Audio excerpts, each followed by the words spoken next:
Police in France have arrested a second suspect in connection with a knife attack at the basilica in Nice that left 3 people dead. It was the third Islamist attack in France in 2 months. President Emmanuel Macron is holding an emergency cabinet meeting today, and the terror alert level is now at its maximum. A place of worship and the scene of terror. Candles laid outside the Notre Dame church in Nice, a tribute for the victims killed within its walls. What happened inside is now being pieced together by forensics teams. France's top anti-terrorism prosecutor said this had all the hallmarks of a terrorist attack, and they have detained a suspect. When he was arrested, he was carrying a document in the form of a paper from the Italian Red Cross in the name of a Tunisian national born in 1999. Initial investigations have shown that this is the perpetrator. Moreover, the person concerned is not known in the national fingerprint database and is not known to the intelligence services. When the police stormed the church on Thursday, it was too late to stop the bloodshed. A church official and a woman had been stabbed and killed.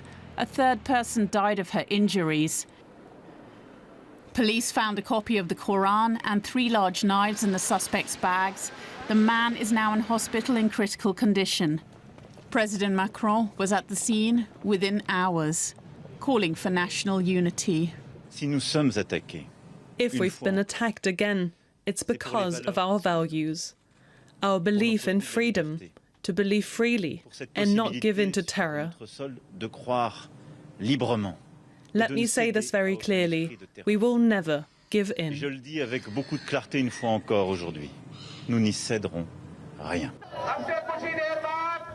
The French president has angered many in the Muslim world by refusing to condemn cartoons of the Prophet Muhammad. It's a long-standing debate in France, reignited by the murder of schoolteacher Samuel Paty earlier this month. He was beheaded after showing cartoons of Muhammad in a class on free speech. And with this latest attack, France has 3 more people to mourn. Well, for the very latest on that story, we're now joined by our correspondent Lisa Lewis in Nice. Lisa, there's been a new arrest in this case. What can you tell us about that? Well, police just confirmed me that they indeed arrested a 47-year-old man. Apparently that man was living in the region around Nice, and he is originally from a Maghreb country. Now, he was on the phone with the attacker several times the day before the attack, so 2 days ago, and the police are now looking into the question if he was just in touch or if he was an accomplice of the murderer, the assailant who killed 3 people at the cathedral just behind me. France is at its highest terror alert level. What does that actually mean?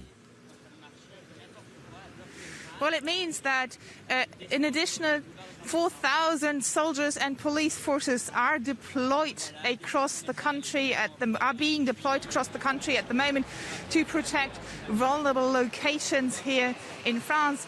The police told me that they considered that under the lockdown, because France has now entered a lockdown for probably at least 4 weeks. Under the lockdown, vulnerable places are not only places of worship and those locations where terror attacks happened in the past, but also public transport, because under the lockdown, that's where people are crowded, really. So the police are really on high alert, and they're trying to protect as many places as they can at the moment.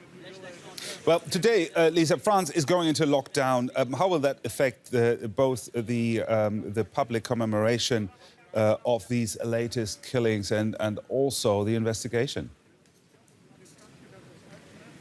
Well, obviously, you know, public commemorations will be difficult to carry out. If you look back a few weeks, you know, when Samuel Paty was beheaded by a a radical Islamist, the teacher who had shown a cartoon of the Prophet of Mohammed in his classroom.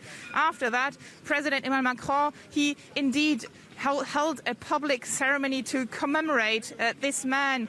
But this will hardly be possible now here in France under lockdown. There might be some online event or something, or Emmanuel Macron might hold a public speech on television, but you can't obviously gather people here in France at the moment. And the police are saying that they are obviously expecting to stay people at home, but as I said, they will still be on high alert, and there will still be a terror alert here in France. They're going to try to protect these places that are vulnerable here in France. Our correspondent Lisa Lewis in Nice. Thank you, Lisa. Well, there has been reaction to these killings all over Europe, but also here in Germany. Germany's President Frank-Walter Steinmeier spoke to DW about the attack. Of course, our thoughts are above all with the relatives who have our compassion. But I believe what we in Europe, and not just in France, must do now is to stand up to this act of brutality and the Islamist motives behind it. In our democratic societies, above all, we should not base the response of the state on a course determined by hate and xenophobia. Acceptance and mutual respect are a part of our society. And so standing up to such acts of brutal violence and Islamist motives is one thing. The other is to try and maintain the openness of our society. That's the other challenge. So let's get the security perspective now with Jan St-Pierre, counterterrorism advisor and CEO of security provider Mosicon here in Berlin. Thanks so much for coming in on this today, Jan. When you look at the attack in Nice, was this a sole perpetrator, or do you think a larger network was involved in this attack? Well, what we've seen recently, whether it's the attack 2 weeks ago or the one in mid-September, is that even if the attacker perpetrated the attack alone, there's always there's always a form of support, whether it's financial, whether it's ideological, online or offline. So that, I think, is the main question for this attack, considering that he apparently arrived in France only a few days ago. Did he get support out of Tunisia? Did he have any support in Italy? That'll be important. But what we've seen certainly in recent cases is that even if the actor does look to have acted alone, in fact, there is a certain degree of support online or offline. And it could be international, as you're indicating. Why is France seeing so many Islamist terror attacks right now, 3 over the last 2 months? Well, the overall polarized situation in France, beginning with the trial around Charlie Hebdo, the republication of the caricatures mid-September, Macron's reactions to these caricatures.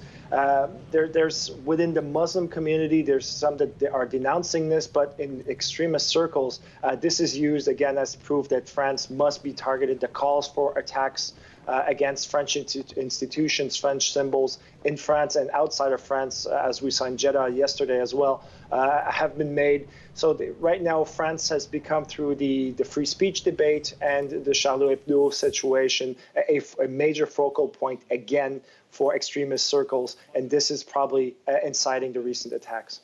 The lockdown conditions in the country right now, do they make terrorist attacks easier, and how do they affect the police investigation? Well, the police investigation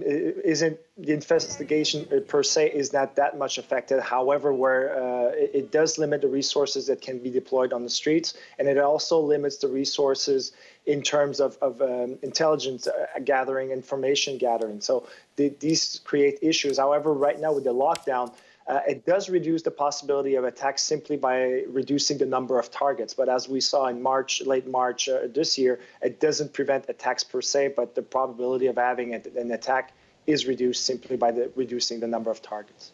Jan St-Pierre, counterterrorism advisor, security expert, Mosicon here in Berlin. Thanks so very much for those insights. Thank you.